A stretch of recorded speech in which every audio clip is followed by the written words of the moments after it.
असे अनेक जण उपदेश करायचे. सहज ते स्फिती सहज उपदेश करून जायचे.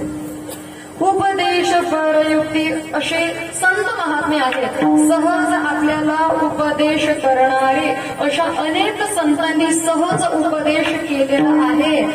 मीराबाईंनी सुद्धा उपदेश केला. एका व्यक्तीला उपदेश केला. कसा केला? जशा महाराष्ट्रामध्ये संत सखुबाई, संत जनाबाई, संत मीराबाई होऊन गेल्या, संत जनाबाई होऊन गेल्या, संत सखुबाई होऊन गेल्या, संत कान्होपात्रा होऊन गेल्या, त्याच प्रकार राजस्थानमध्ये मेवाड प्रांतात एक संत होऊन गेले ज्यांचं नाव आहे संत मीराबाई. आणि या मीराबाईंनी सुद्धा उपदेश केला. कसा उपदेश केला?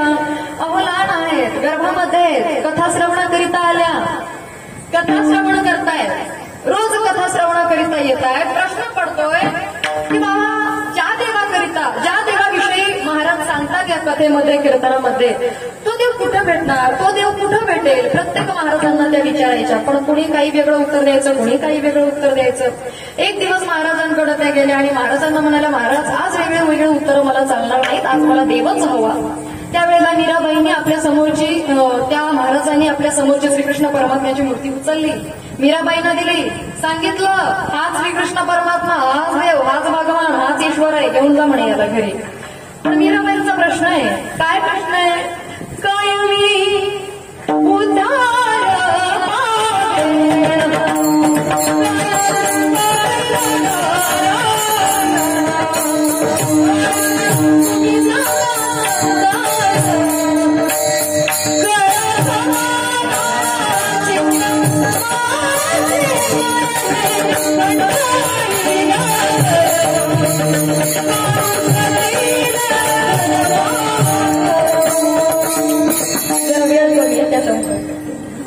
तर कायमी उद्धार पावेन, काय कृपा करील नारायण, भगवान परमात्मा माझ्यावरती कृपा करील का, माझा उद्धार करील का, असा प्रश्न आहे. मीराबाईंना सांगितलं हो करणार. मग त्यावेळेला मीराबाईंनी मूर्ती घरी आणली, महालामध्ये आणलेली आहे. देवाला नैवेद्य अर्पण केल्याशिवाय मीराबाई कधी जेवण नाही केल्या. एवढी देवाची सेवा, एवढी भक्ती चालू आहे. सगळ्यांना आनंद वाटला, आई वडिलांना आनंद वाटलेला, नगरीतल्या लोकांना आनंद वाटला, चांगलं वाटतंय, मीराबाई भक्ती करतायत, सगळ्यांना आनंद वाटतोय. पण मीराबाई आता फक्त 5 वर्षांच्या होत्या. पण आता मात्र पाहता पाहता मीराबाई 16 वर्षांच्या झाल्या. आता मीराबाईंना, आता कसं आहे ना, अगोदर 16 वर्ष झालं म्हणजे मुलीचं लग्न असायचंच, करायचेच. मग मुलीला बघण्याकरिता पाहुणे घरी. मग मीराबाईंना बघण्याकरिता कोण येत आहे? अनेक राजकुमार येत आहेत, अनेक राजकुमार. एक दिवस राजा मीराबाईंकडे आला, बाबा आले मीराबाईंकडे आणि मीराबाईंना म्हणतायत, मीराबाई लग्न करायचंय तुमचं, आता 16 वर्षांचं वय तुमचं, लग्न झालं पाहिजे तुमचं. मीराबाईंनी सांगितलं, महाराज बाबा असं नाही चालणार. काय नाही चालणार? लग्न नाही जमणार. का बरं? माझं लग्न झालंय. कुणाशी झालं? या श्रीकृष्ण परमात्म्याच्या मूर्तीशी माझं लग्न झालं. तेने केलं असे माझा अंगीकार, नका तुझावर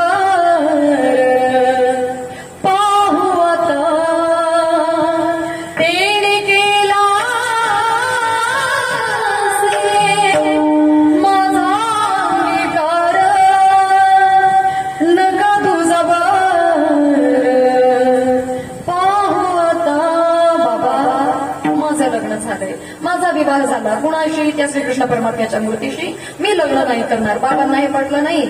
जो राजा, जे बाबा, जे आई वडील त्या मुलीची भक्ती करत असताना स्तुती करत होते, सगळ्यांना आनंद वाटत होता, तेच आज काय करायला लागले? विष का प्याला रानाजीनी भेजा, पिबत पिबत मीरा हसली रे. असं चाललं. आता विषाचा पेला पाजवला, विष पचवलं मीराबाईंनी. इथपर्यंत चाललेलं आहे. श्रीकृष्ण परमात्म्यांच्या सहकार्यानं हे सगळं जमलं, त्याच्या कृपेनं सगळं जमलं. पण आता मीराबाईंनी तरीही लग्नाला नकार दिला. त्यामुळं मीराबाईंना महालाच्या बाहेर काढण्यात आलं, नगरीच्या बाहेर काढण्यात आलं.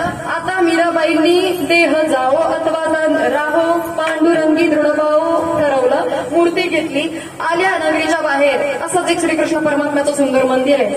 त्या मंदिरामध्ये ती मूर्ती ठेवली. तिथं देवाची स्तुती करताय, तिथं गाणं गातायत. हरी गुण गावत नाचूंगी रे मैं, हरी गुण गावत.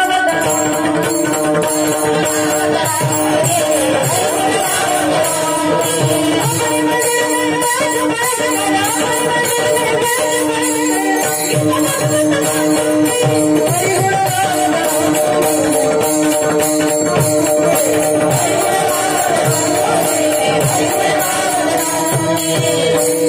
प्रकारे भगवंताची स्तुती करत तिथंच राहायला लागल्या. मीराबाई येत्या. आता एक दिवस दोन दिवस कसं कसं चाललं, भजन चांगलं चालू आहे, पण कितीही झालं तरी पोट भोजन लागतं ना, भजन करायचंय, पोटात अन्न लागतं का नाही. त्याकरिता आता जेवणाची व्यवस्था झाली पाहिजे. गावातल्याच एका आजीनं डब्बा आणायला सुरुवात केली. डब्बा आणतायत, रोज डब्बा दिला. मीराबाई खातायत, दोघांमध्ये चांगली मैत्री झाली. डब्बा खाऊन जेवण झाल्यामुळं सुंदर असं मीराबाईंचं भजन चांगलं चालू आहे. असं रोजचं चाललं होतं. पण एक दिवस झालं असं आजींना बाहेरगावी जाण्याचं आलं. आजींनी आता मात्र आपला एक नातू आहे 25 वर्षांचा, त्या नातवाला त्यांनी डबा दिला. सांगितलं म्हणे मीराबाईंकडे डबा नाही, आज त्यांना डबा तू न्यायचा सांगितलं. त्यांनी डबा घेतला. डबा घेऊन तो मीराबाईंकडे आला. मीराबाईंकडे आलेला असताना त्यानं मीराबाई ज्या वेळेला भजन करत होत्या, तर भजन करत असताना त्यांच्या नाचतानाच ते सौंदर्य त्यानं पाहिलं. आता त्याला वाटायला लागलं आपलं लग्न व्हावं तर मीराबाईंशी.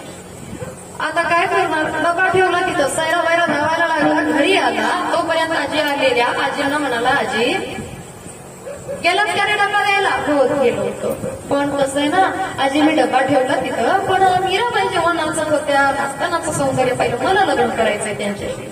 हट्टच धरला. एक कानफडा दिली आजीने. अरे तुला काय कळतं, त्या मीराबाई आहे, त्या संत आहे, त्या साधू आहे, त्या जोगन आहेत, नाही जमत असं, त्या लग्न नाही करणार. का बरं, का नाही? अरे त्यांनी काय केलं माहितीये? अरे त्या श्रीकृष्ण परमात्म्याकडे आपल्या आई वडिलांना सोडलं, त्यांनी समाजाला सोडलं. अशा आहेत त्या मीराबाई. लग्न नाही करणार, पण मुलाचा हट्ट आहे, लग्न करणार तर मीराबाईशी, नाही तर नाहीच करणार. हट्ट आहे, आता काय करणार. एक दिवस असं दुसऱ्या दिवशी मीराबाईंकडे त्यांनी डबा आणला. डबा ठेवला, पण आजी जरा चेहरा त्यांचा पडलेला आहे, रडतायत. का रडतायत माहिती नाही. मीराबाईंनी विचारलं का रडताय आजी? आजीने सांगितलं जो काही प्रसंग घडला होता ते, लग्न करतो म्हणतोय तुमच्याशी. मीराबाईंनी माझ्याशी लग्न? हो म्हणे लग्न. बरं ठीक आहे म्हणे, हरकत नाही, पण त्याला बोलवा, माझी एक अट आहे. मुलाला बोलावलं आजीने. मीराबाईंनी अट सांगली. काय अट सांगितली? म्हणे 6 महिने या श्रीकृष्ण परमात्म्याच्या मंदिरामध्ये तुला सातत्यानं भजन करावं लागणार. हीच एक अट आहे. मग 6 महिन्यानंतर आपण लग्न करू सांगितलं. त्याप्रमाणे मुलगा आला. भगवत भजनामध्ये रममाण झालेला हा मुलगा. सोपी अट वाटली त्याला. भगवत भजन चालू आहे. 3.5 महिने झाले. 3.5 महिन्यानंतर मीराबाई आजींकडे आल्या. आजी बाहेर आल्या. काय म्हणता मीराबाई? सांगितलं लग्नाला चला म्हणे. कुणाच्या लग्नाला? माझ्या लग्नाला आणि तुमच्या नातवाच्या लग्नाला. अहो पण 6 महिन्यांनी ठरलं ना? नाही, आजचा मुहूर्त चांगला आहे, चला म्हणे. मग आता थोडं थांबा म्हणे, माझ्या नातवाचं लग्न आहे, मला असं नाही निघता येणार. मग कसं? पुतळ्या डोरला आजी सजल्या. हो पुतळ्या डोरला, पुतळ्या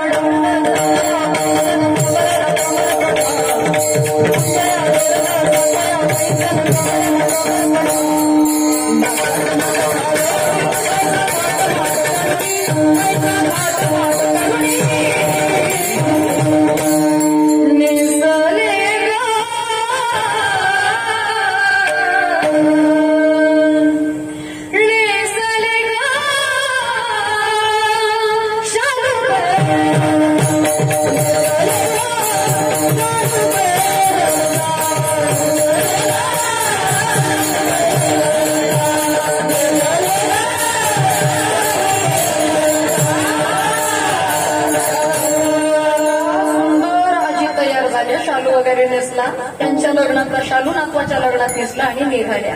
सगळं सजलं धरलेले, सगळं दटून थटून निघाले आमच्या मीराबाई आणि त्या आजी. दोघंही निघाले. आलेले आहेत मंदिरात. पाहिलं तर काय, हा मात्र भगवत भजनामध्ये रमण झालेला. आता फक्त भजन नाही करत, आता तो सुद्धा इतरांना उपदेश करतोय. अगोदर मीराबाईंनी उपदेश केला, पण आता तो उपदेश करतोय. कारण का? 3.5 महिने भगवत भजन झालं होतं. आता वर्णन चालू आहे देवाचं, स्वरूपाचं वर्णन, देवाच्या सगुण स्वरूपाचं. काय वर्णन?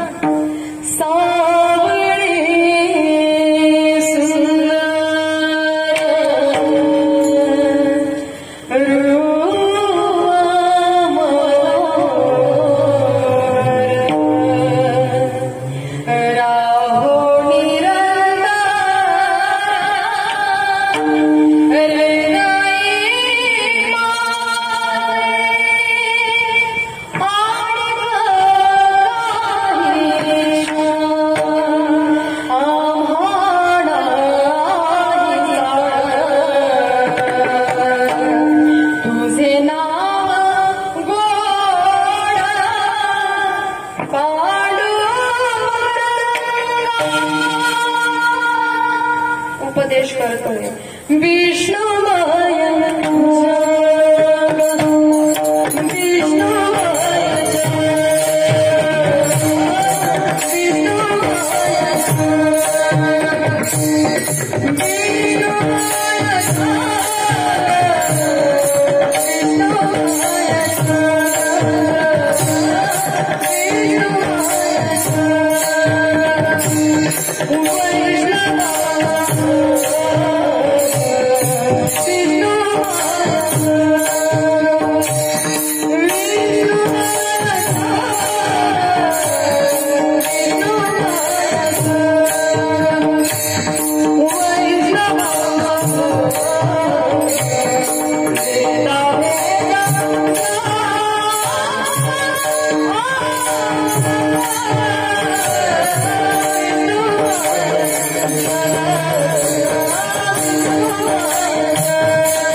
स्तुती चालू आहे त्यावेळेला तिथं मीराबाई मीराबाईने हात केला कुठं लक्ष आहे लग्न आहे आज मुलगा वळून पाहिला म्हणायला लागला आईसाहेब आपण कोण आहात विचारायला लागले मीराबाईने सांगितलं अरे तू मीराबाई तिच्याशी तुझं लग्न होणार होतं ती आहे मी तुम्ही मीराबाई मीराबाई मला माफ करा चरणांवरती साष्टांग दंडवत घातला आणि सांगितलं ओ मीराबाई मला माफ करा माझ्याकडनं खूप मोठी चूक झाली एकतर मी तुम्हाला लग्न करणार म्हणून सांगितलं तुमची अट मान्य केली एवढं सगळं केलं पण खरं म्हणजे मी एक गोष्ट विसरलेली होती कोणती गोष्ट अहो माझं लग्न झालेलं आहे कुणाशी सांगितलं त्या मीराबाईंच्या हातातला हार घेतला श्रीकृष्ण परमात्म्याच्या मूर्तीजवळ गेला आणि मूर्तीच्या त्या गळ्यामध्ये श्रीकृष्ण परमात्म्याच्या गळ्यामध्ये तो हार त्याने टाकला आणि सांगितलं ओ मीराबाई माझं लग्न झालं मी कोण आहे माहितीये माझी काया कशी आहे माहिती का कोण आहे माझं गोविंद ते